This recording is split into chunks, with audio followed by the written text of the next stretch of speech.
there is actually a blank self-assessment connector form, and then there is one that I have dummied up as an example. I'll copy them for you guys, yeah, most certainly. So this is the self-assessment form that as a connector you fill out when you come across an individual that you need to help. This form is it's very self-explanatory. They're in to see you today. Is it because they came to you to go to the doctor or the dentist, or which would be something that Lorraine would end up checking, or some other information that we're really trying to capture is, are some of the folks we are working with, are they veterans? Because if so, then we've got a whole other entourage of services that we can help connect them up with. Do they need a job, transportation? Do they need help paying bills, so that we know what resource do we actually need to connect them with? The next middle part. And I just said, the self-assessment, if somebody comes into the clinic and they have a tooth hurting, and you say, how can we help you? I need my tooth fixed, because right now, this moment, that's what their need is. But what we're trying to do is make them think, why are you at the free clinic? Because I'm not working, I don't have a job, and I need, more things in my life, but I need my tooth fixed first.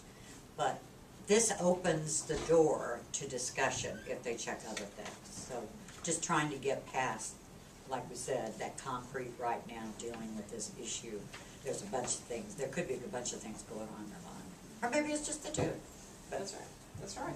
Don't know. The middle portion of it is the release that we were talking about, so that if someone is talking to Abra and they say, well, I've already talked to Lorraine at the clinic, then we'll be able to, or with Pathways, they'll be able to then give that release for Abra to talk to Clarissa or anybody about, hey, did Jane really come down and see you, and let's make sure the stories are straight, and that type of thing.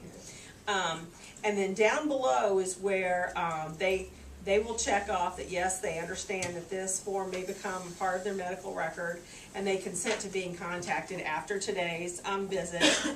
And then they are also going to receive that handout that is getting finished up that they can take with them that day with those additional resources.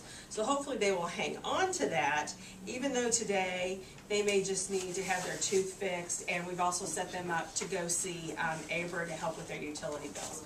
Once they get home and they look at that list, they're like, wow, I didn't realize that, I could go to the food pantry on Friday, or whatever else. And that will also, more than likely, they know someone else that needs one of those resources. They're not in that alone. It may be their neighbor, it may be their best friend, or whatever. So that's how they can either say, yeah, I got this list from Lorraine at the clinic, and then that person comes down and says, hey, can I get that resource list? And Lorraine might say, well, is there something in particular that you need help with? So that's how another connection gets made.